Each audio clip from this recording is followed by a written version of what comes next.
Vamos a seguir el capítulo 7 de Romanos. Para introducirnos a esta parte tuvimos que haber tocado ese aspecto que era como un pequeño paréntesis, porque hoy vamos a ver dos versículos conjuntamente, o tres versículos. Estamos hablando del versículo del 12 al 14, capítulo 12 al 14 de Romanos 7. Lo vamos a leer en conjunto porque eso forma como un bloque de una unidad de pensamiento espiritual. Y en esa unidad de pensamiento espiritual, pues vamos a tratar de escarbar y que el Espíritu nos ayude a entender qué era lo que el apóstol estaba transmitiendo allí, ¿no? El apóstol Pablo, guiado por el Espíritu Santo, está hablándole aquí a través de esta carta a hermanos como usted y como yo, unos que venían de ascendencia judía, que habían creído en Cristo, que de todas maneras habían sido permeados por la religión judía, y aunque ellos venían de lo que Dios había establecido, ahora estaban confundidos con el nuevo pacto. Y tenemos por otro lado aquellos cristianos que no venían de la vertiente judía, o sea, los gentiles, que habían creído también en el Señor y que pues ellos no conocían tanto como lo que conocían los judíos. Por eso es que cuando usted arranca el capítulo 7, usted ve que Pablo se está dirigiendo, específicamente a quién se está dirigiendo desde el versículo 1, cuando Pablo dice, lo que voy a decir, lo que voy a explicar, le estoy haciendo un énfasis a aquellos que pueden entender lo que voy a decir. ¿Y con quién él va a hablar? O sea, esta parte de la carta está sobreenfatizada para aquellos que podían entender claramente lo que Pablo estaba diciendo. Porque dice el versículo 1, ¿acaso ignoráis, hermanos? Está hablando de hermanos, ¿no? O sea, está hablando de que los considera hermanos porque son creyentes, porque han nacido de nuevo. Entonces Pablo dice, ¿acaso ignoráis, hermanos? Pues hablo con los que conocen la ley. O sea que Pablo estaba hablando con judíos convertidos que bajo el antiguo pacto eran cumplidores de la ley y que al acercarse al nuevo pacto pues estaban confundidos porque ellos no podían tener esa panorámica de revelación que tenía Pablo, porque algunos, ustedes saben que algunos que eran judíos, pues pretendían de todas maneras seguir guardando cosas de la ley para tratar de vivir su vida ahora en el Señor, seguir guardando cosas que tenían que ver con el cumplimiento del antiguo pacto. Entonces Pablo dice, bueno, les voy a hablar a ustedes en este pedazo y en esta porción, porque ustedes me van a entender mejor. Nosotros los gentiles ahora lo estamos entendiendo porque hemos sido ya enseñados en todas las cosas que tienen relación con el antiguo pacto. Pero en ese momento no. Acuérdese que aquí apenas el evangelio estaba siendo llevado a las naciones. Pablo le estaba hablando a los romanos y dice, ¿acaso ignoráis, hermanos? Pues hablo con los que conocen la ley, con los que conocen la ley. Entonces, aquí lo que va a decir Pablo, sobre todo en este versículo 12 al 14, vamos a leerlo, ustedes se van a dar cuenta de algo. Versículo 12 al 14. Dice Pablo de la siguiente manera. De manera que la ley a la verdad es santa y el mandamiento santo, justo y bueno. Y Pablo hace una pregunta en el versículo 13. Luego, lo que es bueno vino a ser muerte para mí. Pablo suele mucho en esta carta hablar en preguntas, haciéndose preguntas y él mismo las responde, ¿no? No es que le haga preguntas a ellos para que ellos la respondan, sino que le hace a ellos preguntas porque él sabe que ellos conocen la ley y alguien que sabe la ley pues estaría preguntándose ¿y qué es lo que está diciendo aquí él? Entonces dice, luego lo que es bueno, estoy en el versículo 13, vino a ser muerte para mí y dice Pablo, en ninguna manera, sino que el pecado, para mostrarse pecado, produjo en mí la muerte por medio de lo que es bueno, a fin de que por el mandamiento el pecado llegue a ser sobremanera pecaminoso. Vea el enfoque que tiene Pablo acerca del pecado, ¿no? 14. Porque sabemos que la ley es espiritual, mas yo soy carnal, vendido al pecado. Uy, uy, uy, lo que está diciendo Pablo. Vamos a tratar de entender qué es lo que está diciendo Pablo. Si usted se da cuenta, mi querido hermano, ahí en el versículo 12, Pablo está diciendo de manera, hay un de manera. O sea que este de manera está, cuando uno dice, bueno, al fin de cuentas o al final de lo que hemos venido diciendo, este de manera es como una conclusión de lo que él viene, de la idea que él viene tratando desde el versículo 1, cuando él les estaba hablando a los judíos acerca de la ley y la gracia, y comienza a hacer toda esa diferenciación en el campo de lo que tiene que ver con la santificación. No se olvide, Pablo está hablando de la santificación, del proceso. ¿Qué es la santificación? El proceso que se da en nuestra alma, el proceso de ese cambio de la vieja naturaleza a la nueva naturaleza, el proceso de ese cambio de corazón, el proceso de esa colaboración con la cual usted está comprometido con el Señor, el proceso donde usted le está diciendo al Señor, sí, Señor, lo que tú has dicho, yo lo creo, yo lo quiero, yo lo deseo, yo lo anhelo. Porque es que a pesar de que ya somos cristianos, tenemos áreas de conflicto todavía en nuestra alma. Hay áreas de conflicto, claro que sí. Pero esas áreas de conflicto tienen que ser tratadas. ¿Y cómo son tratadas esas áreas de conflicto? En la medida que usted comienza a tomar decisiones basado en lo que usted ya conoce del poder de la cruz que actúa en usted. Entonces, mis amados, las decisiones que usted está tomando cada día en el Señor son decisiones que le van a ayudar a usted a crecer en ese proceso de santificación. Cuando esas decisiones que usted toma son decisiones que toma por el Señor y para el Señor. Entonces Pablo va a decir aquí, en el versículo 12, de manera que la ley a la verdad es santa y el mandamiento santo, justo y bueno. Mire que él vuelve a remarcar eso. ¿Por qué volverá a remarcar eso Pablo? Creo que él ya nos había hablado algo de eso, pero él sigue remarcando eso, porque es que con lo que él viene diciendo, parecería dar a entender que no, pues el problema es la ley, ¿no? ¿Qué problema? La ley es el problema que tuvo el hombre. Pero Pablo va a seguir explicando esto. En esta conclusión que él llega hasta aquí, hasta el versículo 12, es de lo que él viene tratando y responde a la pregunta planteada en ese versículo 7. Porque aquí en el versículo 7 de Romanos 7 dice Pablo, ¿qué diremos pues? ¿La ley es pecado? De ninguna manera. Para que no se confundieran los que conocían la ley, porque aparentemente cuando Pablo estaba diciendo lo que estaba diciendo de la ley, los judíos que conocían de la ley decían, entonces, ¿qué es lo que nos quiere decir Pablo? ¿Que la ley es mala?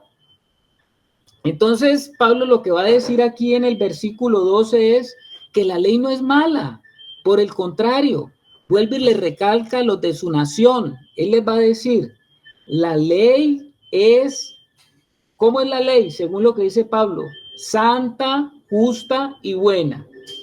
La ley es santa porque proviene de un Dios que es santo. La ley es justa porque proviene de un Dios que es justo.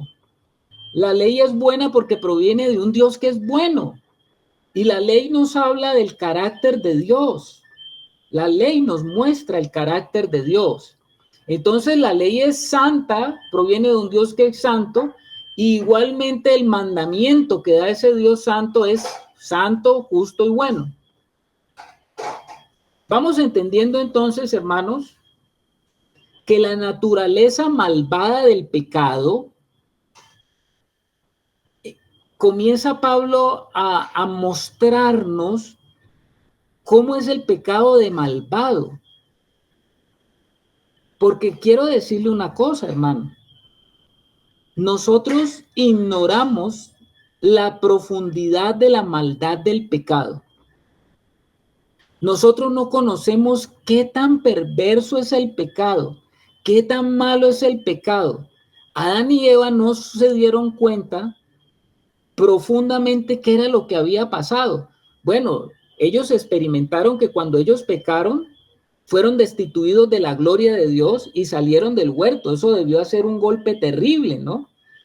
Acuérdense que en el huerto ellos pasaban una vida, si la palabra Edén significa lugar de deleite, era un lugar supremamente placentero, era un lugar deleitoso, era un lugar amable, era un lugar delicioso de estar allí. Las condiciones físicas, las condiciones de la tierra, las condiciones de las plantas, de los animales, todo era un jardín, como cuando uno dice, todo es un jardín de Edén.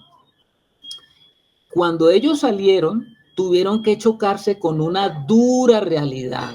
Cuando fueron expulsados del huerto, ellos salieron de la presencia de Dios y no solamente salieron del huerto, fueron retirados de la gloria de Dios, hermanos, y quedaron en una condición donde todos los sistemas internos del hombre fueron alterados y la tierra misma fue alterada. Recuerdo que el Señor, dentro de lo que le dijo a Adán y Eva, después de estar en el Edén, donde todos los árboles eran frondosos, donde habían muchos frutos, donde habían delicias de fruto, cuando ellos salen del huerto, el Señor les dice, ahora tendrás que trabajar la tierra y la tierra te producirá sudor y la tierra te dará cardos y espinos. Cardos y espinos. Imagínese usted viendo todo lo, usted ha ido a panoramas, ¿no? Yo cuando he hecho los viajes por tierra, usted ve cómo el ambiente lo condiciona a uno. Si usted ha ido de aquí de Cali a Ipiales, por ejemplo, usted se da cuenta que cuando usted va bajando o de Cali, porque va bajando un poco, llega a un valle aquí en el más allá del Cauca que se llama el Valle del Patía. Y ese valle es estéril. Eso parece allí, hermanos, el cuadro cuando uno llega allá es de qué terrible esto, la vegetación cambia. Ya no es el verde que usted ve, y usted ve allá eso desértico, ve polvo, ve cactus, y usted dice, uy, terrible estas condiciones de vida aquí, ¿no? Y es así, porque los cardos y espinos te hablan de algo que es agresivo, de algo que te molesta, de algo que te chuza, de algo que te incomoda, donde tú dices, oiga, pero yo qué fue lo que perdí. Yo estaba en un lugar donde todo era frondoso, la hierba era hermosa, todo era rico, el ambiente. No, pues cuando el pecado entró, se alteró toda la vida del cosmos. La tierra cambió. Lo que producía la tierra cambió. Los ambientes cambiaron. La radiación solar cambió. Entonces ya se preguntará por qué hubo un diluvio después. Entonces, son cosas que usted de pronto no ha analizado muy bien, pero Adán y Eva verdaderamente se sintieron muy mal. No obstante a eso, Adán y Eva no entendieron lo que pasó a nivel interno, qué pasó allá en su alma, esa alma que se desconfiguró, ese espíritu que se rebeló, ese espíritu que comenzó a dar órdenes totalmente contrarias para lo que fue el hombre diseñado. Esa alma que comenzó a tomar un poder en el hombre y que comenzó a gobernar en el hombre. El alma no fue hecha para gobernar. El que debe gobernar en el hombre es el espíritu, porque somos espirituales.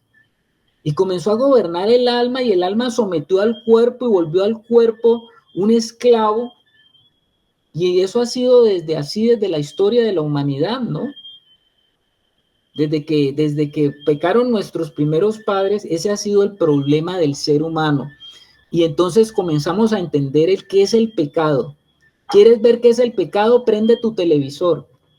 ¿Quieres ver qué es el pecado? Prende el internet y comienza a ver el internet. Y vas a comenzar a darte cuenta lo que es el pecado, hermano, porque el pecado lo tenemos en todas partes y todo lo que pasa malo en este mundo está relacionado directamente con el pecado. Y cuando uno se va metiendo y a ver todo lo que hay en el mundo de maldad, pues ustedes saben que hay maldad de maldades. Y en la medida que nosotros como seres, como hijos de Dios, porque cuando nosotros somos hijos de Dios, comienza el Señor a mostrarnos y a darnos conciencia de qué es el pecado. Y entonces usted ve cosas en la televisión, de cosas que hace gente terrible. Usted dice, uy, qué terrible, pero ¿cómo una persona hace eso? ¿Cómo un papá hace eso? ¿Cómo una mamá hace eso? ¿Cómo un hombre llega a hacer eso con una mujer? Bueno, todas las cosas que usted ve. Pero eso no es nada, mi hermano. Eso no es nada comparado con la realidad del pecado dentro del alma humana. Es profundo, la salvación tiene que operar en nosotros de una manera profunda. Y eso es lo que está haciendo el Señor ahora. Entonces, la naturaleza malvada del pecado se ve claramente. Y es lo que Pablo está diciendo. ¿En cuál hecho? En que esa naturaleza que se da en el hombre tomó algo bueno, justo y santo como es la ley de Moisés y la torció y la convirtió en un instrumento de condenación y muerte. Me estoy dando a entender, hermanos. Espero que lo estemos entendiendo. El Señor da la ley a ese hombre que está en esa condición de pecado. Y ese pecado que hay en el hombre hace ver que la ley es un instrumento terrible. La humanidad pecadora toma cada buen regalo que Dios ha dado más allá de lo establecido por Dios. Entonces vamos a hacer aquí la siguiente pregunta. Bueno, ¿cómo así que la ley usted me está diciendo que es buena, santa y justa? ¿Y cómo lo que es bueno se convirtió en muerte, hermano? ¿Cómo así? ¿Cómo así que lo que es bueno se convirtió en muerte? ¿Cómo puede ser eso? ¿Cómo puede ser que lo bueno produce muerte o separación de Dios? Y es lo que Pablo está diciendo allí.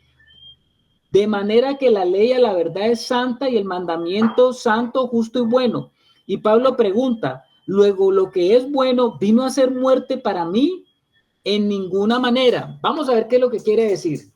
Pablo, si nosotros preguntamos, entonces, el judío que estaba oyendo lo que estaba diciendo Pablo, pensaba, entonces la ley es mala, porque ¿cómo así que la ley convirtió, nos dio muerte? ¿Cómo así que la muerte cómo así que la ley nos produjo separación de Dios? Pablo responde, de ninguna manera, dice Pablo. ¿Cómo así? ¿De ninguna manera? No, de ninguna manera. El problema no está en la ley. Lo que está diciendo Pablo es que el hombre fue diseñado para morar con el bueno. Obedecemos a un diseño, hermano, de un diseñador que no tiene ningún mal en él. Jesús dijo que el único bueno es Dios. Recuérdese que Jesús dijo, hablando con el joven rico, no me llames a mí bueno, el único bueno es Dios. Entonces Dios es bueno y hace cosas buenas. ¿Cómo es que el hombre ahora está separado de él? Pablo responde, el problema no es la ley, el problema es el pecado. El problema, vaya identificando usted lo que está diciendo Pablo. De manera que la ley a la verdad es santa y el mandamiento santo, justo y bueno. Luego lo que es bueno vino a ser muerto para mí en ninguna manera, sino que el pecado, para mostrarse pecado, produjo en mí la muerte por medio de lo que es bueno, a fin de que por el mandamiento el pecado llegase a ser sobremanera pecaminoso. Oh, hermano, oh, hermano. Mire lo que está diciendo el apóstol. El problema del hombre no es la ley. El problema es el pecado, está diciendo Pablo. ¿Qué es lo que está queriendo decir Pablo? El hombre ahora está gobernado por una dictadura que lo somete y le encarcela totalmente al mal. Eso es el pecado. El pecado es un sistema de gobierno que te esclaviza, te somete y te encarcela al mal. Y lo que Pablo está diciendo es que el pecado es tan pecaminoso, o sea, tan malo es el pecado, que algo tan bueno como la ley la convierte en algo que produce un efecto tan malo para el hombre como lo que es la muerte, o sea, la separación. No sé si me estoy dando a entender, hermano. ¿Sí me estoy dando a entender? ¿Se perdieron? No, Carlitos, aquí estamos. No, pero digo que si sí entendieron o no entendieron. No, entendimos, sí. Carlitos, está claro. Bueno, ahí ponga ese dedito arriba para yo darme cuenta si sí estamos entendiendo. Amén, hermano. O sea que Pablo le está quitando al pecado el disfraz. Pablo le está mostrando al hombre que el pecado es algo terrible porque algo tan bueno como es la ley lo presenta como algo malo. Entonces, ¿qué es lo que tenemos que entender de lo que está diciendo Pablo? Tenemos que entender que el pecado es el verdadero enemigo, un enemigo que no conocemos, un enemigo que no sabemos qué tan perverso es, un enemigo en el cual estamos sometidos, un enemigo en el cual nacemos todos, porque todos los que nacen sobre esta tierra nacen sometidos a este enemigo que se llama el pecado. No es la ley de Dios el enemigo, pero el pecado usa lo que es bueno, que es la ley. Y porque el pecado es extremadamente pecaminoso o totalmente malo, que desfigura la bendición de contar la ley y la convierte en un instrumento de condenación y muerte. La ley magnificó el pecado. ¿Se acuerda usted del ejemplo que les di del hombre que se mira en un espejo? Un hombre que tiene la cara sucia y se mira en un espejo. Entonces uno podría decir, oiga, ese espejo es malo porque me está mostrando la cara que la tengo sucia. La suciedad ha estado allí todo el tiempo, pero yo no pensé que tuviera un gran problema hasta que me miré en el espejo y entonces apareció que me encontraba extremadamente sucio. Siempre que nos vemos al lado de algo santo como lo es la ley, nos vemos completamente pecadores. Al lado de la santa ley de Dios aparecemos completamente sucios.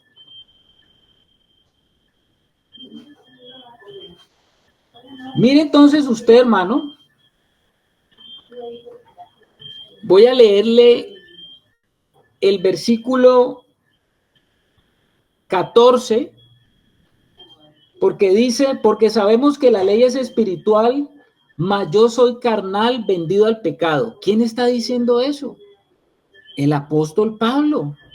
¿Qué era lo que estaba diciendo el apóstol Pablo? ¿Le prestó atención usted qué es lo que está diciendo el apóstol Pablo? Te lo voy a volver a leer. Porque sabemos que la ley es espiritual. Por eso es que la ley es santa, buena, justa.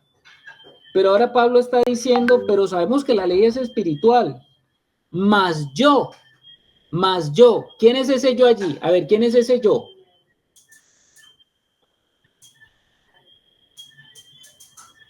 Hermanos, ¿quién es ese yo? Hermano. Pues yo ahí lo asumo como el hombre que está separado de Dios. ¿Quién habla por allá? ¿También Aldemar? Amén, hermano. No, pues ese yo, ahí lo está representando Pablo, pero somos nosotros, ese yo. Claro, ese yo es Pablo. Y ese Pablo habla de nosotros. Porque yo, dice Pablo, soy carnal, vendido al pecado. Oiga, esto es tremendo lo que está diciendo Pablo. Eso lo está diciendo el apóstol Pablo. Hermano. Es que veo ahí como una figura de esclavitud, ¿no? Cuando él dice, mas yo soy carnal, vendido al pecado, o sea, como que el pecado, como hablaba en el resumen Luz, o sea, hay un documento legal que certifica que el pecado tiene posesión de mía, o sea, que yo soy esclavo del pecado. Y ese yo soy lo veo como un ser que tiene como una vida en sí mismo, pero que está apartado de Dios. Y porque pues incluso el Señor en el Antiguo Testamento a Moisés le dice que él es yo soy, pero ese yo soy apartado de Dios no existe, como quien dice, todo aquel que considera que tiene vida apartado de Dios, pues está es en la carne, no está en el espíritu, porque la vida viene de Dios, porque Dios es la vida. Está bien, mi hermano Germán. Recordemos que ahí está hablando el apóstol Pablo. ¿Qué dice hermano Aldemar?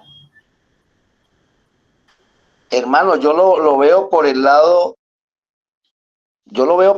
de la naturaleza, ¿no? Vendido al pecado, porque pues obviamente cuando somos sustituidos de la gloria, pues obviamente estamos en pecado hasta que espiritualmente no nos entreguemos al Señor. Entonces, estamos vendidos, dice Pablo que está vendido al pecado, pues creo yo que es por eso, porque como estamos destituidos de la gloria del Señor, o no, o estoy equivocado, mi hermano. No, hermano, usted está diciendo lo que es cierto, claro. Pablo está hablando de esa naturaleza carnal. Por eso es que hay algunos hermanos que dicen que Pablo está hablando aquí de su vida antes de Cristo.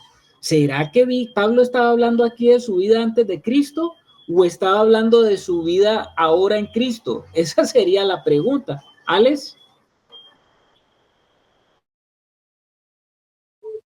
Bueno, yo veo aquí, mis hermanos, que la palabra pues viene revelando desde hace mucho tiempo algo que aún a nosotros a veces nos confunde, y es que ahí por primera vez lo que el apóstol está mostrando es de que el problema del pecado no es por lo que hacemos. Por eso la ley venía a mostrar eso, ¿no? Entonces pensábamos que haciendo cosas diferentes, cumpliendo con la ley, podíamos agradar a Dios. Resulta que aquí lo que está diciendo Pablo es que nosotros no somos pecadores por lo que estamos haciendo, nosotros somos pecadores por lo que somos. ¿Y qué es lo que somos? Pues vendidos al pecado. Entonces no es por lo que hacemos, sino por lo que somos. Sí, señor, mi hermano. Sí, señor. Ahora, ¿Pablo estaría hablando aquí como cristiano o como antes de ser cristiano? A mi entender, a lo que yo entiendo, él estaba hablando como un cristiano ya. Hermano. Bueno, gloria a Dios, porque lo que dijo Alex creo que trae un poquito más de claridad con respecto a lo que yo quería decir, pero creo que él encontró la palabra justa.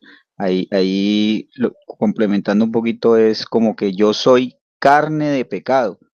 Yo soy carne de pecado, soy instrumento del pecado, eso es lo que soy yo. Entonces, pues el pecado tiene poder y autoridad para mí, así como todo instrumento tiene un fin, un propósito. Pues si yo soy un instrumento, si yo soy ese instrumento del pecado, pues lo único que yo voy a hacer es pecar. Entonces, creo que lo que dice Alex para mí trae como mayor claridad de realmente llegar a identificar que no es lo que hacemos, sino lo que somos. Sobre lo que decía el hermano de que si Pablo lo reconoce ya como cristiano, estoy seguro de que sí, mi hermano, porque cuando ya uno comienza su vida cristiana es que comienza a reconocer las cosas en Cristo y a darse cuenta de las cosas pecaminosas que uno ha hecho, mi hermano. Ok, Alex. Porque es que lo hermoso aquí de la palabra, mis hermanos, es que nos está revelando a nosotros y también para que podamos de pronto enseñarlo a otras personas. Porque si la cuestión es de lo que hacemos, pues somos pecadores por lo que hacemos. Pero también es que el que se cree justo piensa que porque hace cosas buenas, pues no es pecador. Aquí la palabra está desnudando a todos. No es porque usted haga cosas buenas ni haga cosas malas. Usted puede mostrar cosas buenas, pero sigue siendo malo. Entonces pienso que aquí Pablo, tanto para gentiles, ¿no?, como para judíos, está desenmascarando o está más bien mostrando lo que verdaderamente es el pecado, y eso es lo que hace la ley. La ley lo que nos muestra es eso, que así usted haga cosas buenas, sigue siendo malo. Sí, señor, tremendo, hermano, tremendo, eso es cierto, hermano. Alito, disculpe que vuelva a retomar, pero no quiero dejar pasar por alto lo que acaba de decir Aldemar, porque me parece que eso es fundamental para que nosotros podamos también avanzar. Él decía que cuando soy cristiano es que vengo realmente a reconocer lo que soy sin Dios. Eso es poderosísimo, porque es solamente cuando está el Espíritu de Dios en mí que puedo yo llegar a reconocer lo que yo soy apartado de Dios. Entonces, nosotros sabemos que cuando el Espíritu Santo viene a la vida de un pecador, pues viene primero a convencerlo de pecado, pero no a dejarlo en el limbo espiritual, sino que lo convence de pecado, produce arrepentimiento en el pecador, pero también le da ese nuevo nacimiento, le da esa vida que viene de arriba, porque el Espíritu Santo no hace obras incompletas. Entonces creo que es importantísimo entender que solamente cuando tenemos el Espíritu, cuando el Espíritu está haciendo una obra en nosotros, es que nosotros podemos comprender lo que realmente somos y somos convencidos de pecado, porque el hombre natural que trata de establecer lo bueno y lo malo, como decía Alex, pues ese hombre nunca realmente va a llegar a reconocer lo que realmente es. Yo creo que eso que el hermano dice es fundamental entenderlo. Ok, mis amados, esto es clave en la vida cristiana. Y ahora vamos a ver por qué es clave entender esto que está diciendo el apóstol, desde la perspectiva que lo está hablando el apóstol. Te voy a leer dos versiones de este mismo pasaje, te lo voy a leer en dos versiones de la Biblia diferente. La hermana María Victoria está levantando la mano. María Victoria. Bueno, parece que no. Listo. Dos versiones de la escritura que nos hablan de este mismo versículo que estamos leyendo, del versículo 14. Porque sabemos que la ley es espiritual, mas yo soy carnal, vendido al pecado. Te lo voy a leer en otra versión. Dice así: así que todos sabemos que la ley es espiritual, pero yo no soy espiritual porque el pecado tiene poder sobre mí. Soy como un esclavo del pecado. ¿Qué le parece esa versión a usted, hermano? Te leo otra versión. Sabemos que la ley es espiritual. El problema es que yo estoy vendido en la esclavitud al pecado a causa de mi naturaleza pecadora. Estas dos versiones de la escritura, quiero hacer un énfasis aquí, en esto que está diciendo Pablo. Él dice, pero yo no soy. Y la otra versión dice, el problema es que yo estoy. ¿En qué tiempo nos está hablando Pablo? ¿En pasado o en presente? ¿En qué tiempo? Puro presente, puro presente. Está hablando en Presente, presente. hermano. Presente. Él no está hablando de que porque ya era cristiano se había acabado de todas maneras con el problema del pecado. Él está diciendo, yo no soy. Él no está diciendo, yo no era. El problema, en la otra versión, el problema es que yo estoy vendido. Él no está diciendo, el problema es que yo estaba vendido. O sea que él está utilizando un presente. Vamos a seguir decantando esto, hermano. Nosotros sabemos que la ley es espiritual y no hay ningún problema con la ley. La ley no es carnal ni de carne. Entonces, ¿cuál es el verdadero problema? El verdadero problema es el pecado y yo. Yo soy el problema con relación al pecado. Porque Pablo utiliza en el versículo 14 el yo muy enfático y dice, soy carnal vendido al pecado. Soy esclavo del pecado. De ahí en los siguientes versículos usted va a encontrar al apóstol Pablo utilizando mucho el yo. Yo soy carnal. No está hablando de un estado pasado, de no salvo, sino de un estado presente. ¿Cómo es posible que un cristiano sea carnal, esclavo del pecado, vendido al pecado? Y esto es a causa de la naturaleza pecaminosa, ¿no? Está hablando de la naturaleza pecaminosa, porque lo que Pablo está mostrando es que el Hijo de Dios, el cristiano, todavía tiene una naturaleza pecaminosa, la naturaleza adámica que está allí. A ver, Alex. Aquí también hay algo muy importante que nos está aclarando Pablo, y que pues lo sabemos, pero a veces nos olvida. El pecado no tiene poder sino en la carne. Por eso en la otra versión que leíste es muy interesante cuando él dice, pero yo no soy espiritual. O sea, está diciendo, desafortunadamente, si yo fuera espiritual, el pecado no tendría poder en mí, porque la ley es espiritual y me guarda. El problema es que como yo soy carnal y vendido al pecado, pues yo tengo todo expedito para que el pecado haga en mí todo. O sea, nos aclara lo que sabemos, pero se nos olvida, que siempre y cuando caminemos en el espíritu, el pecado no tiene cómo podernos gobernar. El problema es que caminamos en la carne y es donde el pecado tiene poder. Muy claro lo que estás diciendo, Alex. Así es, hermano. Eso es lo que Pablo nos está tratando de decir. Lo que Pablo está tratando de decir es, ojo, que hay una naturaleza todavía allí pecaminosa. Y nosotros reconocemos que hay un sentido de la posición espiritual en Cristo, el cual un verdadero creyente la tiene, ¿no?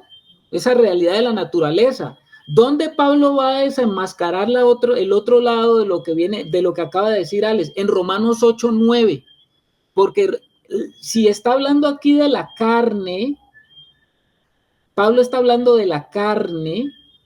En Romanos 8 nos va a hablar del espíritu, y cuando usted lee Romanos 8:9, él va a decir, no viví según la carne, sino según el espíritu. No viví según la carne, más vosotros, dice Pablo, y los que viven según la carne no pueden agradar a Dios. Y el versículo 9, más vosotros no vivís según la carne, sino según el espíritu, si es que el espíritu de Dios mora en vosotros, y si alguno no tiene el espíritu de Cristo, no es de él. O sea, lo que está diciendo Pablo es, hay esa lucha. Usted es un cristiano, tiene al Señor, pero entonces usted ahora podrá decir, bueno, ¿y cómo es que ese personaje que es cristiano y está haciendo todavía esas cosas? Pues quiero decirle, hermano, que hay una lucha todavía en usted, de cosas que hay todavía en usted que tienen que ser resueltas por la vida del Señor. En la medida que nosotros nos sometemos más al Espíritu, se le va a descubrir a usted más la realidad de la profundidad del pecado en su vida. Esto es tremendo, hermano, porque cuando usted va creciendo en la vida espiritual, usted ya se va dando cuenta y se le está cayendo la máscara y lo que ha utilizado el pecado para no mostrarse y no revelarse como lo que verdaderamente es. Y si usted se atreve a ser un hombre espiritual y una mujer espiritual, va a darse cuenta de cómo es el pecado de pecaminoso. Y eso es lo que Pablo está diciendo. Cristo es el espíritu y todo lo que está por fuera es pecado. Sí, Señor.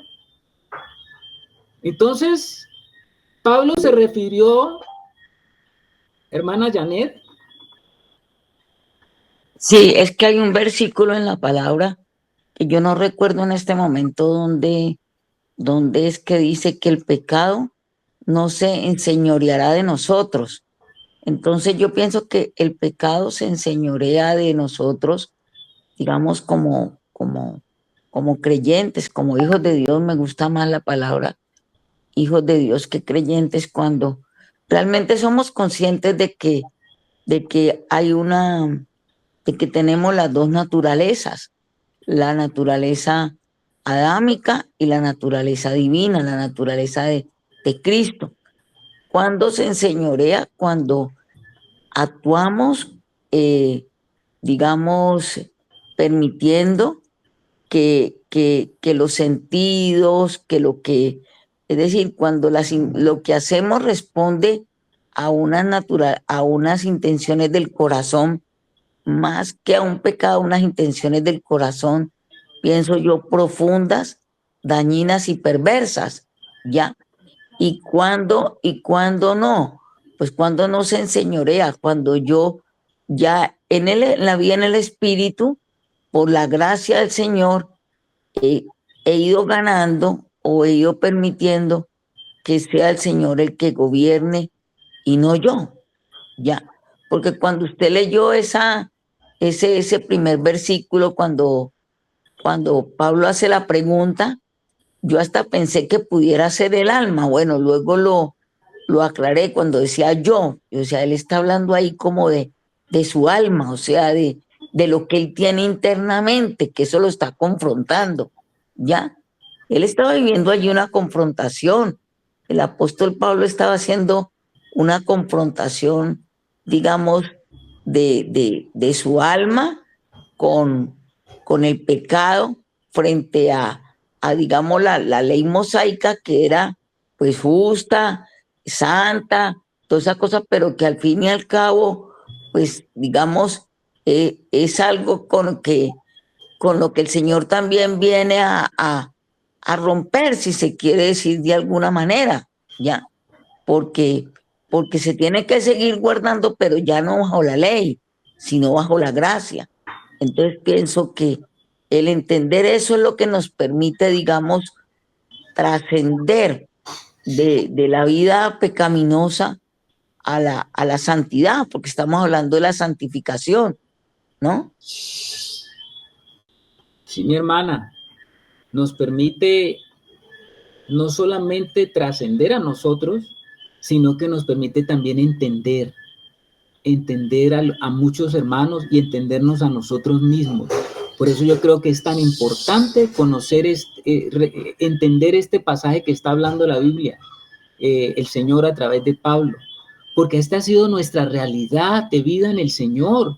Yo no estoy hablando de la realidad del vecino, yo no estoy hablando de la realidad del que está allá, del pastor o del apóstol, yo estoy hablando de mi propia realidad, porque eso yo lo he visto y he entendido eso. Y he vivido lo que está diciendo el apóstol Pablo. El apóstol Pablo está hablando de una experiencia que es la experiencia de todo hijo de Dios cuando comienza verdaderamente a buscar al Señor. Porque en otras palabras, ¿qué es lo que Pablo está diciendo? Posicionalmente hablando, lo que Pablo está diciendo es que un verdadero creyente, la persona salva, ya no está dominada en el reino de la carne, ni está esclava del pecado, sino que ya la persona tiene la posibilidad de entrar en otra realidad espiritual. Es la experiencia que todos tenemos que enfrentar día a día en nuestra caminata espiritual. Y es posible que un verdadero cristiano tenga que experimentar qué es eso de ser carnal. Porque al principio, cuando llegamos al Señor, pensamos que todo está bien. Y eso te lo vamos a hablar ahora más adelante. Bueno, ya recibí a Cristo, estamos bien. ¿Cuál es el problema? Ya Él murió por el pecado, ya no tengo pecado. Pero en la medida que tú sigues caminando con el Señor, vas a darte cuenta un día de que ya tú eres una persona que tiene la posibilidad de estar y caminar por el Espíritu, pero que también tiene la posibilidad de caminar en la carne. Eso es lo que el apóstol está hablando. Esto no quiere decir que la vida de Pablo estaba marcada y caracterizada por la carnalidad. No, eso no es lo que él está diciendo, porque eso contradiría todo lo que sabemos acerca de Pablo. Pero nosotros podemos decir que este Romanos 7, del 15 al 24, fue la propia experiencia real del apóstol y de todo creyente honesto. Porque todo creyente honesto tiene que confesar que en un grado o en otro nosotros hemos experimentado y hemos vivido y ya comenzamos a entender qué es la carne y de la lucha que tenemos. aquí descrita. ¿Qué dice Alex? Ya. Nada, mi hermano, se me abrió solito. Es una lucha que todos comenzamos a descubrir. Cuando usted comienza en la vida cristiana, usted no sabe de esto. Usted no sabe de esta lucha. Usted cree que está bien, pero cuando usted es introducido a participar de la vida del Señor, y cuando usted es introducido al cuerpo, y cuando usted comienza a participar de la iglesia, ay, porque usted comienza a darse cuenta y comienzan a salir cosas de usted, siendo un cristiano, ¿no? Comienzan a salir cosas de usted, comienza a ver lo que no tiene que ver, comienza a juzgar, comienza esto, comienza lo otro, y después de un momento a otro se comienza a dar cuenta usted, oiga, pero yo creí que yo estaba bien y ahora me encuentro es que hay una cantidad de cosas en mí todavía que yo no sé por qué están allí, no deberían estar. Y se va a dar cuenta de otra cosa, que todavía tiene el impulso de pecar. Y usted se va a dar cuenta que ese impulso proviene de su naturaleza carnal o de su vieja naturaleza que está vendida al pecado, lo que está diciendo Pablo. Esa naturaleza está vendida al pecado. A ver, Germán. Y qué importante, mi hermano, es lo que decía sobre Pablo y sobre un cristiano, pues realmente genuino, ¿no? Que tiene que ir comprendiendo y comprobando a medida que va entrando en esa experiencia de caminar en el Espíritu, pues también su otra realidad, ¿no? Que su carne y su tendencia, por decirlo así, a inclinarse siempre es por el pecado, esa rebelión que hay natural en nuestro corazón que siempre nos quiere llevar es a pecar. Entonces yo veo aquí a un hombre genuino que no le interesaba, a pesar de que es un hombre lleno del Espíritu Santo, pero que es un hombre que está reconociendo que en él no hay nada bueno, que su condición es una condición de muerte, es una condición de carne, de pecado, y por eso más adelante, pues en ese capítulo 8, pues así como el Espíritu le permite comprobar a él, aquí vemos como esa obra del Espíritu convenciéndolo a él de su condición, también mostrándole dónde realmente es que está la vida, dónde realmente es que está la abundancia de la vida que le puede dar. Entonces, creo que hay veces a nosotros también como hijos de Dios, como decía la hermana también, como hijos de Dios, nos cuesta a veces reconocer ese punto ciego que todos tenemos y muchas veces queremos como conservar o guardar una imagen de nosotros mismos donde somos, pues estamos manifestando solamente lo bueno y no somos conscientes de esa realidad que hay en nosotros. Y si yo no soy consciente de esa realidad y la niego, pues nunca el Espíritu Santo va a poder hacer una obra de un verdadero arrepentimiento y de una verdadera conversión en mí para que yo entre en esa novedad de vida, en esa vida de resurrección. Y terminamos adorando nuestra propia imagen y tratando de cuidarla ante los demás, pero aquí el Espíritu Santo nos está mostrando que la realidad de nosotros apartados de Dios es completamente diferente. Y tomamos muy literal de pronto el no adorar a las imágenes y no nos damos cuenta que hay un engaño que nos está llevando es a adorar a nuestra propia imagen y no permite que realmente adoremos a Dios y caminemos en el Espíritu y comprobemos las bondades, ¿no? Y la abundancia de la vida de obediencia al Señor. Ok, mi hermano, yo creo que esta noche el Señor nos está alumbrando un poco más, hermanos. Nosotros sabemos que esa naturaleza está allí y que podemos, si andamos en esa naturaleza, aunque tengamos al Señor, somos cristianos carnales, porque andamos y vivimos por la vieja naturaleza. Voy a decirle una cosa aquí que sucedió en estas 2 semanas pasadas. Hay unos hermanos que pues generalmente sé que muchos hermanos los siguen en las redes. Son unos hermanos preciosos, yo no estoy diciendo que no, y muy estudiosos. Quisiera yo estudiar tanto como ellos, quisiera tener la capacidad que estos hombres tienen y estos hermanos tienen de estudiar las escrituras y de aclarar tantas cosas. Pero estos hermanos dicen que no existen cristianos carnales. que eso se lo han inventado, que se ha descontextualizado. Dicen, no hay cristianos carnales, usted simplemente, si usted es carnal es porque no tiene al Señor. Y punto. Ellos dicen eso. Si usted es carnal es porque no ha nacido de nuevo. Porque usted tiene que ser espiritual. Y yo entiendo eso. Y claro que Pablo nos va a animar ahora a que tenemos que ser espirituales, pero Pablo no está diciendo que no existe el poder de la carne o el pecado que actúa en nuestra vieja naturaleza, que no nos hace pecar. Claro que sí. Ellos desconocen eso. Y ellos han sido fuertes con hermanos de reconocidos ministerios que en un momento dado cayeron y cayeron fuertemente. Y estos hermanos han dicho, no, lo que pasa es que ellos nunca fueron cristianos.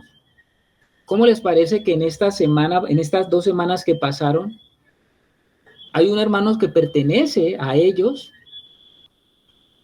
un hermano muy reconocido a nivel mundial, un predicador, un hombre de dar seminarios, de dar enseñanzas, de ser un gran predicador muy conocido, un hombre de edad, no estoy hablando de un neófito, sino un hombre ya de edad? ¿Y cómo le parece que en estos días el gran boom, este hombre este hermano había caído en adulterio? ¡Wow! La noticia. Eso fue algo pues terrible para muchos hermanos que decían, bueno, pero ¿cómo así? ¿Cómo así que el hermano fulano cayó en esto? Eso es terrible. Entonces, pues uno podría decir, bueno, es que él tuvo un desliz y cayó en una situación. No, pues lo que se llegó a comprobar es que él estaba en ese desliz de adulterio hace como 5 años. Y él, durante esos 5 años, él había estado tapando la situación, como lo que hablamos de la iniquidad, había estado tapando la situación, él sabía que estaba mal, y él seguía haciendo y predicando y yendo, y muchos de estos hermanos que les digo que son tan fuertes en condenar a otros hermanos, pues yo hasta ahora no he visto ningún comentario acerca de lo que pasó, porque ¿qué puede usted decir del hermano, de ese pastor, de ese hombre de Dios que tiene más de 70 y pico de años, ya como más de 40 años, 50 años ministrando, que no era un hijo de Dios? Yo no puedo decir eso, no puedo decir que él nunca fue un hijo de Dios. No, yo lo que creo y lo que entiendo de lo que está diciendo el apóstol es que cometió o se dejó llevar por la carne y fue dominado por la carne en esa área. Y con esto no lo estoy justificando, sino que estoy mostrando la realidad que todos tenemos, usted y yo la tenemos. No porque yo soy cristiano, no puedo llegar a caer en alguna situación, hermano. Por eso dice el apóstol Pedro, el que esté firme, mire que no caiga. Mire, o sea, cuide, esté atento, porque hay una naturaleza en usted y en mí que si usted se descuida, hermano, si usted se descuida, esa naturaleza vuelve y toma fuerza. Y esa naturaleza quiere volver a reinar. Esa naturaleza, quiero decirle, esa naturaleza es irremediable, irreparable, incorregible. Le estoy hablando varias y permanecerá con nosotros hasta el fin de nuestra vida. Ahora, ¿esto significa para nosotros derrota? Ahí sí le tengo que decir a ustedes como Pablo, de ninguna manera, de ninguna manera. Justamente la vida en el Señor está marcada por esa lucha incansable entre la vieja naturaleza y la nueva. La Escritura nos habla de esa lucha y es una lucha que usted y yo tenemos. No es una lucha de solamente el apóstol Pablo. Es una lucha que todos tenemos. ¿Y qué es lo que la Biblia nos invita en esa lucha? ¿A qué nos invita la Escritura, hermanos? Si usted lee el libro de Apocalipsis, usted se da cuenta de que ¿a qué nos invita la Escritura? Pues se nos invita a que nos convirtamos en vencedores. ¿Ha leído usted las cartas del Apocalipsis a las iglesias? ¿A quién está dirigida esa carta? a las iglesias, no está dirigida a inconversos, a los cristianos, a los hijos de Dios, a los cuales se les está animando a que sean vencedores. Ahora, ¿de qué se trata ese asunto narrado en la carta de Apocalipsis? Porque hay unos que son vencedores. Pero ¿vencedores de qué, hermanos? ¿Vencedores de qué? ¿A qué cree usted que cuando se habla de vencedores, de qué o sobre qué tenemos que vencer? Les pregunto, ¿sobre qué es lo que tenemos que vencer? Les pregunto. ¿Qué dicen ustedes? A ver, Germán. Sobre el pecado, mi hermano. Sobre el pecado que su poder sigue ejerciendo en nosotros, en esa naturaleza pecaminosa que está allí. Y entonces está diciendo el apóstol Juan por allá, el que dice que no tiene pecado es mentiroso. Si usted se cree que ya es perfecto, pues déjeme decirle que está equivocado, porque la palabra de Dios nos está diciendo que vamos en un camino hacia la perfección y que estamos siendo perfeccionados y que lo natural en nuestra vida de caminar en el Señor es que cada día seamos vencedores en todas esas áreas de nuestra alma que todavía están incorregiblemente ligadas a la vieja naturaleza y que están dominadas por situaciones de pecado. Quien controla ese mundo, porque ese mundo lo controla el pecado es el que controla ese mundo de la naturaleza vieja. Y ahí se encuentran enquistadas todas esas circunstancias, llámelas como usted la llame, pero eso está en la vieja naturaleza. En la vieja naturaleza está eso. Y de la única manera que usted se vuelve un vencedor es en la medida que usted aplique la realidad de la cruz en cada una de esas áreas.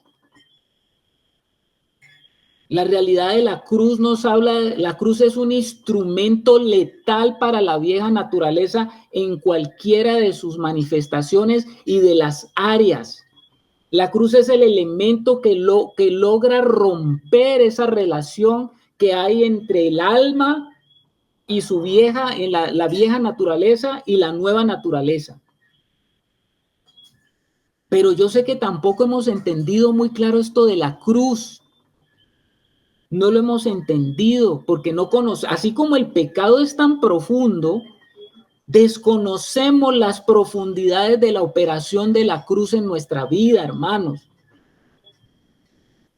Desconocemos la operación de la cruz en nuestra vida, porque así como el pecado, dice Pablo, es extremadamente pecaminoso, usted no sabe qué tan maravilloso y qué tan grande es la aplicación de la cruz de Cristo en todas esas áreas que están todavía como viviendo alejadas de la realidad de Dios en nuestra vida. Quiero decirte, hay áreas en tu vida que tú las vas a ir reconociendo fácilmente que están totalmente desalineadas con el Señor y el Espíritu Santo te está mostrando y te ayuda a que tú vayas tomando acción con el Espíritu Santo.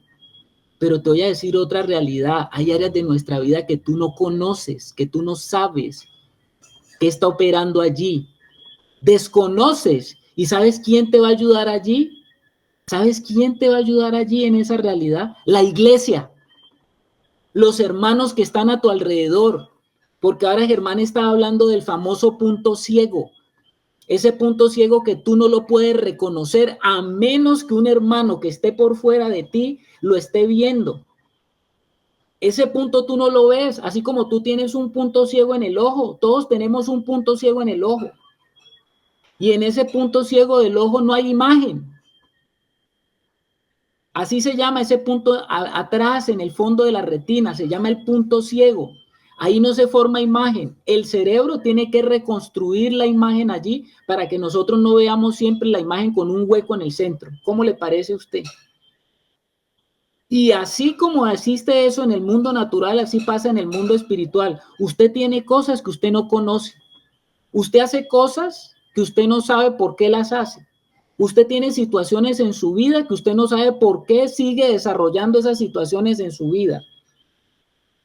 Hay cosas que usted hace en su vida que le parecen buenas, porque usted aprendió a resolverlas así y son automáticas en su vida, son automáticas. Y a usted le parece que eso está bien, pero todos los que están alrededor, los hermanos, saben que eso no está bien. Y entonces ahí viene un hermano con la misericordia de Dios a decirte, hermano, ¿sabes qué? Tú me has dicho que te diga aquellas cosas que no son del Señor, que todos ven, pero que tú no ves. Quiero decirte esto, hermano, veo esto en ti. Ustedes no saben cuán necesario es eso. No se imaginan cuán necesario es eso.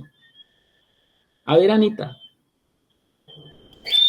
Es una pregunta, Carlitos. Ese punto ciego, ¿cómo lo llama la Biblia? ¿Debilidades o qué otro término? ¿Cómo lo llama la Biblia? ¿Cómo lo llama la palabra? ¿A qué equivale el punto ciego en la Biblia? Eso equivale a lo que decía, como oraba el rey David al Señor. Muéstrame, Señor, muéstrame aquello que yo no veo. Así dice, aquello que yo no veo, muéstramelo. Ábreme lo que yo no veo, Señor. Y la mejor manera como el Señor lo hace es a través del cuerpo. Porque allí en el cuerpo es donde todos confluimos y donde todos comen. Si usted tiene comunión con los hermanos, claro, si usted lo ven de cuando en cuando, no van a poder saber quién es usted, porque una cosa es cuando nosotros nos reunimos y tenemos una forma de ser, que cuando estamos en reunión todos somos como unos santos. Usted quiere saber cómo es un hermano, vaya, conviva con él y se da cuenta cómo es él. Es la única manera de saber, hermancito. Bueno, vale, importante la pregunta que hace Anita. Eso que tú le dices del rey David está en el Antiguo Testamento. Y creo que en el Nuevo Testamento también el Señor con claridad lo dice, que primero quita la viga que hay en tu ojo para que puedas ver bien y le puedas sacar la pajita que hay en el ojo de tu hermano. Sí, hermano, sí, señor, muy claro. Entonces, hermano, ¿para qué es esto? Para que nosotros, reconociendo lo que estamos entendiendo, digamos, oh, Señor, sí, de verdad que yo todavía tengo muchas cosas. ¿Cuál es nuestra tendencia? Nuestra tendencia es echarle la culpa al otro siempre, ¿no? O sea, como está diciendo Germán, ¿cuál es el del problema siempre? A ver, le pregunto, ¿cuál es el del problema siempre? El otro, el otro. Es que si usted no supiera cómo es ese hermano, no, ese hermano es terrible. Es que usted no sabe, no, es que usted, para usted, los hermanos terribles son allá. Usted no sabe cómo me ofende ese hermano. Usted no sabe cómo trata ese hermano. Sí, pueda que sea así. Y yo no estoy diciendo que eso no sea tratado. Pero cuando nos mantenemos solamente en esa actitud, es porque no estamos viendo nuestra propia realidad también. Y usted que está diciendo tanto eso, ¿no será que de usted también alguien está diciendo lo mismo? Uy, pero qué complicado ese hermano. Yo no quisiera vivir con ese hermano, porque es muy complicado. Y es que nos vamos dando cuenta que la iglesia tiene una razón de ser, ¿no? Tiene una razón de ser que el Señor nos vea en el cuerpo, porque ahí es donde comenzamos a conocernos. Es muy difícil usted que en una congregación de nucas, usted conozca al otro. Y ya sabemos que es una congregación de nucas. La congregación de nucas es donde usted se sienta cada 8 días y solamente ve la nuca del que está al frente de usted y al predicador que está allá al fondo dando un mensaje. Es muy difícil que en un tipo de iglesia de esa forma usted logre tener una relación con los demás, una intimidad con los demás, porque la iglesia es un lugar donde usted viene a conocer y a ser conocido. Y ahí es donde entonces los hermanos que le conocen a usted con el tiempo van diciendo, hermano, ¿sabes qué? Ojo cuando un hermano le dice eso, ¿no? Viene un hermano y le dice, hermanos, ¿sabes qué? Estoy viendo tal cosa en tu vida y creo que eso no le agrada al Señor. Ay, ahí te llenas de motivo, ¿no? ¿Y quién es este para venirme a decir que él no se ha visto a sí mismo? ¿Acaso ese no se ha visto cómo es? Y bueno, este hermano, ¿qué le pasa? Me la tiene montado, me la aplicó, quién sabe qué cosa. Pero ¿sabes cómo el Señor va dirimiendo ese conflicto? Cuando te manda un segundo hermano que te diga lo mismo. Ay, hermano. Cuando hay un segundo hermano que le diga lo mismo y de pronto aparece un tercero en boca de 2 o 3 testigos, conste toda verdad, délo como un hecho. Usted no lo ve, pero los demás sí lo ven. Délo como un hecho. Y es el momento para irnos a arrepentir y decir, Señor, esto que yo no veo, muéstramelo porque yo no lo estoy viendo, estoy ciego. Estoy ciego, estoy en mi punto ciego, yo no lo veo. Hermanos, dejémonos ayudar. Hay hermanos que me han dicho a mí, cuando los he conocido, hermano Carlos, completa libertad para que usted me diga lo que ve en mí que no es. Completa. Yo le temo a eso, hermano, que me digan eso. Le tengo temor a eso. Porque cuando uno comienza a ver y de verdad le dice al hermano lo que ve, mejor dicho, problema ganado. Él le está pidiendo a usted que le muestre y que le diga lo que se supone que usted está viendo, que él no ve. Pero cuando uno se lo dice a ese hermano, se siente lastimado, se siente herido, no quiere volver, o me voy a vengar, así como el hermano me dijo esto, voy a analizarle su vida y le voy a caer y le voy a mostrar que él también es peor que yo. Eso es una guerra de la carne. Eso es una guerra de la carne. Porque la carne no quiere ser tocada.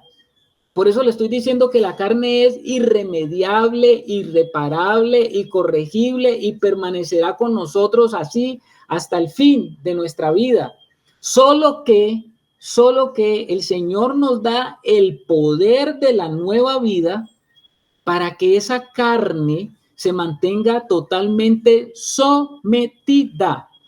Y de eso se trata cuando nos habla la Biblia de los vencedores, porque los vencedores son aquellos que permanecen la mayor parte del tiempo con esa carne totalmente sometida, subyugada, en el lugar que a ella le corresponde.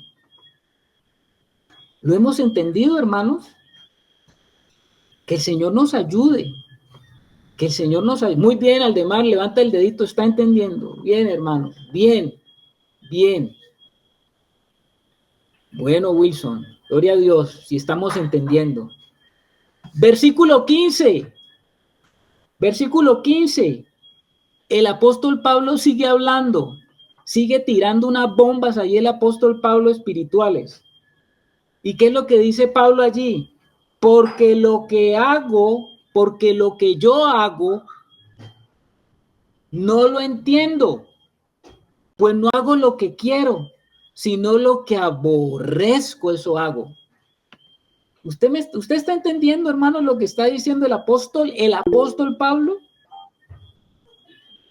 Germán. Pues creo que eso es el resultante del versículo anterior, porque primero está reconociendo lo que soy y después está entendiendo que de acuerdo a lo que es, así mismo es lo que él hace.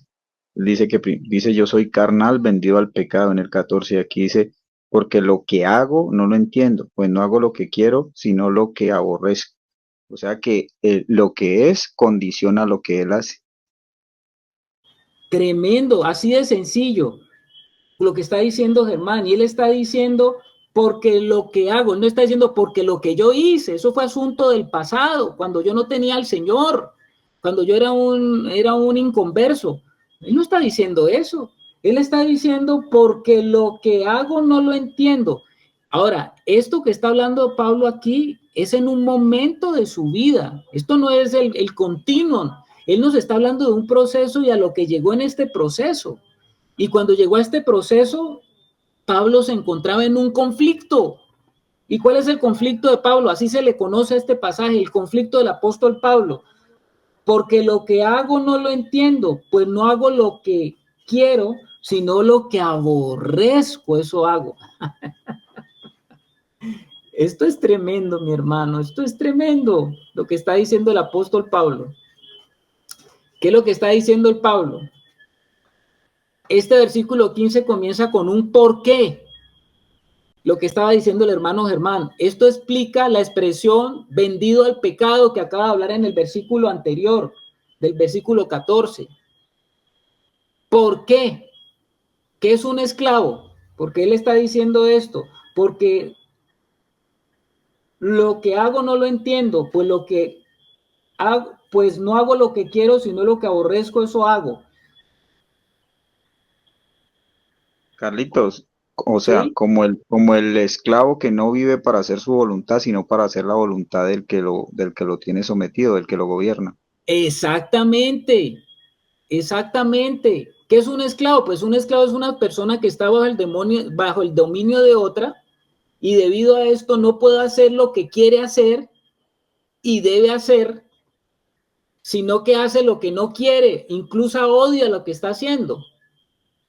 Ustedes recuerdan el ejemplo de los hijos de Israel, que ellos sufrían bajo la esclavitud egipcia, y el esclavo israelita era obligado a fabricar ladrillos. Ellos no querían hacer eso, pero tenían que hacerlo. ¿Y por qué tenían que hacerlo? Porque eran esclavos.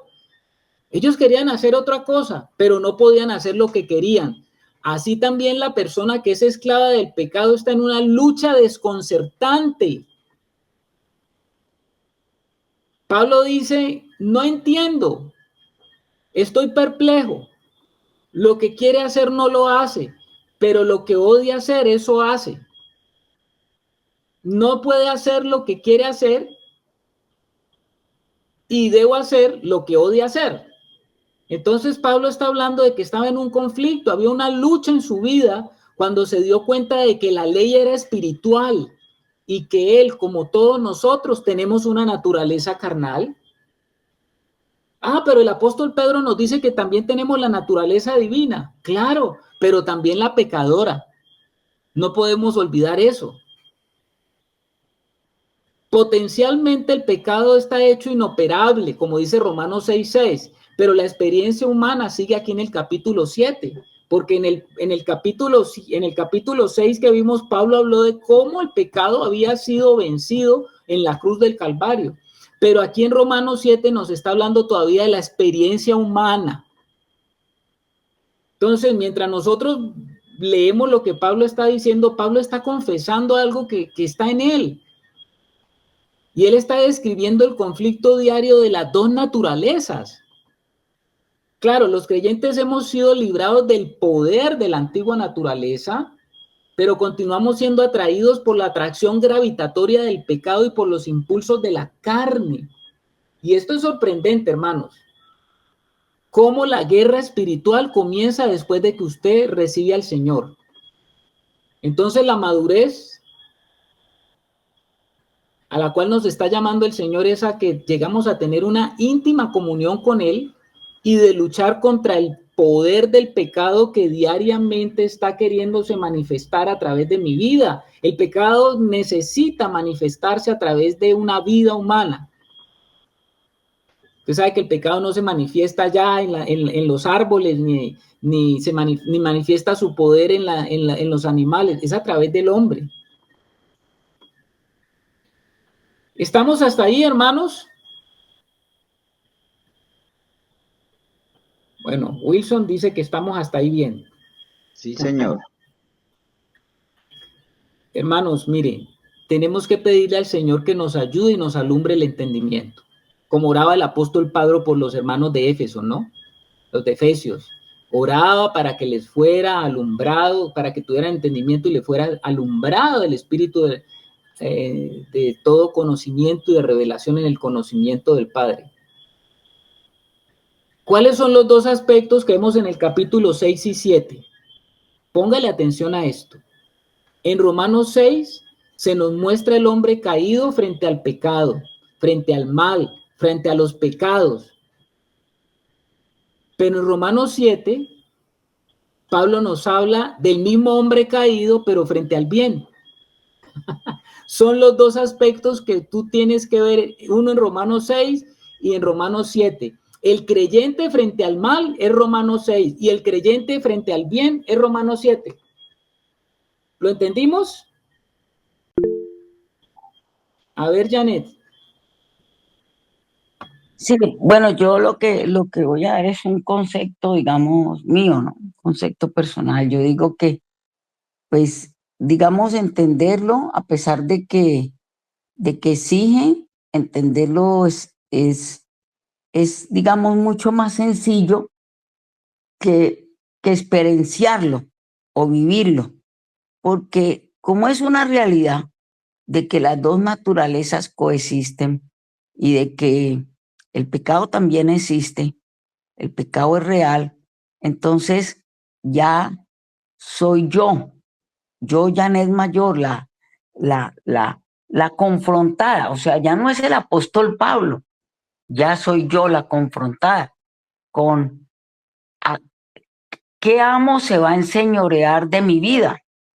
Si se va a enseñorear el pecado y quién manda en el pecado, o se va a enseñorear Cristo, porque yo voy a dejar que Él, voy a decirlo, alumbre mis tinieblas, o sea, me dé luz para poder actuar, o sea, me aparte, me quite de, me permita su Santo Espíritu confrontarme y no actuar ya en el pecado, sino actuar en la verdad de Él. Entonces, digamos que a pesar de que es grueso, es muy grueso el Romano 6 y el Romano 7 es muy grueso, pues digamos que yo siento que es algo que hemos estado viviendo. O sea, nosotros hemos estado viviendo Romanos 6 y Romanos 7.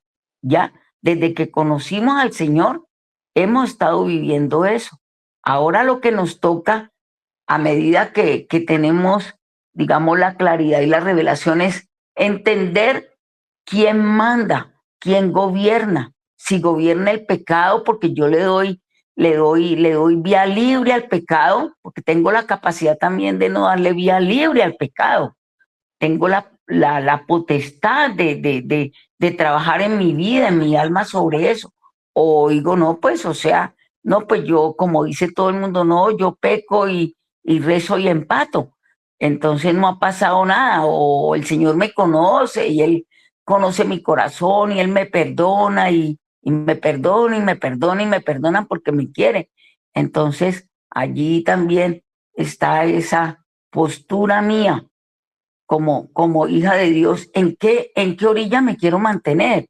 Yo veo que esto aquí confronta como dos orillas de la vida de uno. Una donde uno, pues, Dios me lleve, Dios me traiga, y otra donde uno ya es protagonista y toma decisiones de acuerdo con lo que el Señor le viene revelando a uno de su palabra y en qué posición yo me quiero mantener.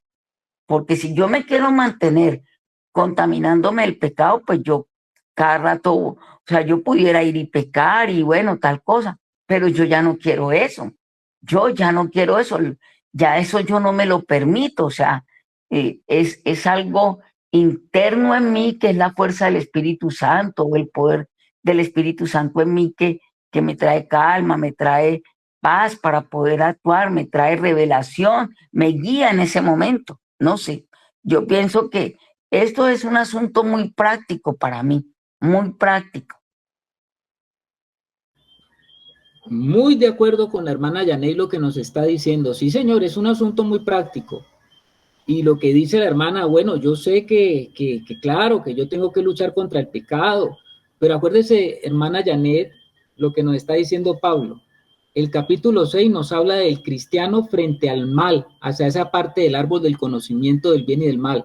O sea que hacia el mal, pues nosotros ya podemos identificar muchas cosas como malas, pero es que hay otra parte de ese árbol que es el bien. Y ese es el mayor problema del pecado, porque el pecado allí, a los que ya conocemos al Señor, ahí es la mayor parte donde nos engaña más fácilmente, en la parte del bien.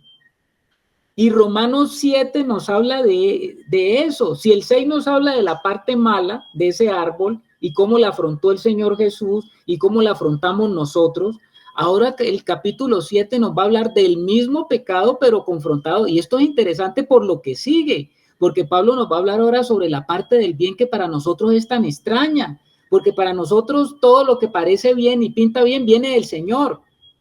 ¿Y qué no? Tremendo. Tremendo, porque ahí es donde te digo que hay esas cosas escondidas que ni nosotros mismos conocemos, que a nosotros nos parecen buenas, porque las venimos haciendo repetidamente, pero que aparece de pronto allí el Señor a decirnos a través de un hermano, ojo con eso. No sé si me hago entender. Sí, hermano Carlos, vea, es que, digamos, cuando tú empezaste a ver, cuando tú empezaste y nombraste el huerto, el Edén, estaba pues Adán y Eva. Yo entiendo ese tema como que ellos comieron del árbol del conocimiento del bien y del mal, cuando el Señor les había ofrecido que comieran de Cristo. Realmente el árbol de la vida es Cristo. Entonces, es el mismo ofrecimiento que el Señor nos hizo a nosotros. O sea, o comen del árbol del bien y del mal, o comen de mí. O sea, o soy yo el que lo llena, o lo llena el árbol del bien y del mal. Entonces, aquí es donde yo definitivamente tengo que tener muy clara, hermano, cuál es mi posición en Cristo. Porque cuando yo tengo clara mi posición en Cristo, y voy a decirlo, por eso casi no me gusta el término creyente, me gusta más el término hijo de Dios, porque pues creyente yo puedo creer en muchas cosas, pero cuando yo me siento posicionada como hija, mi fe va a estar en el Hijo de Dios. Y de ahí, pues no me, mejor dicho, de ahí me pego para batallar, para hacer lo que tú acabas de decir, para vivir mi batalla de la fe todos los días. Así hay veces me derrumbe, porque hay veces me derrumba. Es decir, no quiere decir de que siempre vaya a permanecer erguida y que los problemas no me van a agobiar. No, me agobia, pero yo sigo comiendo de Cristo, me sigo fortaleciendo en Él, sigo avanzando, sigo dejando que no me lleguen pensamientos, digamos, pecaminosos, que eso no me vaya a llevar por mal camino, etcétera. O sea, ya no es mi fuerza, sino es la fuerza de Él, porque tengo las armas espirituales que son la oración, las armas espirituales que el Señor nos da, la vida en el espíritu, para poder batallar con eso que me cuesta mi trabajo. Y pienso que ahí está la victoria de Cristo en nosotros, yo la veo desde allí. O sea, cuando yo, Janet, me posiciono donde me tengo que posicionar, puede que todavía no esté, hermano, que me falta, pero creo que lo más importante es entender el camino. No, estamos totalmente de acuerdo, Janes. Claro que sí, y te entiendo lo que me estás diciendo. Y bueno, vamos a escuchar al hermano Germán y después al hermano Aldemar. A ver, Germán. Bueno, yo creo que en la medida en que escucho a Janet, pues me anima también y me identifico con ella porque es la realidad que estamos viviendo. Tú hablabas pues como tratando de que identifiquemos el cristiano frente al mal en Romanos 6, el cristiano frente al bien en Romanos 7, pero Janet decía que esos finalmente los dos son frutos del árbol del conocimiento del bien y del mal. Y aquí cuando la hermana está diciendo eso me identifico porque estamos comprendiendo y estamos asumiendo nuestra responsabilidad frente al pecado. Hay una nueva naturaleza que está en nosotros que nos capacita para señorear sobre el pecado, pero hay una vieja naturaleza de nosotros que hace que el pecado se enseñoree de nosotros. Entonces, ¿cuál es la garantía que nos da el Señor? Nos da que si permanecemos en Él, nosotros tenemos dominio y autoridad sobre el pecado, pero que si nosotros no permanecemos en él, sino que nos salimos a la otra orilla, como decía la hermana, pues nosotros vamos a ser esclavos del pecado y vamos a terminar haciendo es lo que el pecado quiere que hagamos. Entonces, creo que eso es muy, muy importante identificarlo. Hay una parte de la responsabilidad, o sea, es esa parte donde el Señor quiere que nosotros nos pongamos de acuerdo con Él para que realmente el Señor gobierne, y eso ya es otra dimensión, ¿no? Eso ya es realmente comprobar el reinado del Señor en nosotros. Entonces, creo que eso también tumba muchas enseñanzas y muchas cosas y muchas doctrinas que hablan y que eximen al cristiano de su responsabilidad y que también le restan eficacia a la cruz de Cristo. Si el Señor nos está garantizando que nosotros, si permanecemos en él, señoreamos sobre el pecado, pues si nosotros estamos dispuestos a tomar esa cruz pues también vamos a poder comprobar en esa vida de resurrección el poder que hay en nosotros para vencer ese pecado. Muy bien, Germán. Muy bien. A ver, el hermano Aldemar. Mis preciosos hermanos, pues eso me hizo acordar a mí de una canción, no recuerdo quién canta esa canción, que dice que lo importante no es redundar, sino actuar. Y yo lo creo que aquí este escrito del hermano Pablo, pues obviamente nos está dimensionando algo tan precioso, mis hermanos, que nosotros ya sabemos qué es lo que tenemos que hacer y el hermano Pablo nos da un enfoque de que en nuestra naturaleza no somos nada, que obviamente en lo espiritual hay juicio, mi hermano. Entonces, a mí me llama mucho la atención esta enseñanza del hermano Pablo y obviamente, por supuesto, el hermano Andrés y la hermanita tienen mucha razón en sus comentarios, pero como dice la canción, lo importante no es redundar, sino actuar, mi hermano. ¿Ah? Hermanos, es muy interesante y dentro de, si el Señor lo permite, seguiremos cómo Pablo afronta el asunto del bien, como yo les decía, porque es que la pelea, el pecado es muy astuto con relación a la parte del bien.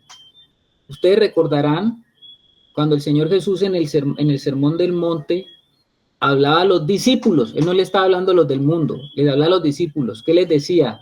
En aquel día ustedes me dirán, Señor, Señor, en tu nombre echamos fuera demonios, en tu nombre profetizamos, en tu nombre hicimos todas estas cosas.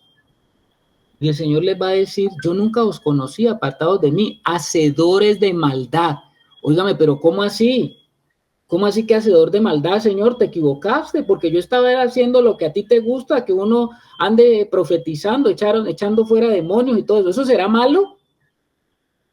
¿Eso será malo? Él no le estaba hablando a inconversos, él le estaba hablando a cristianos, a hijos de Dios. Ahí les dejo la pregunta, mis santos hermanos.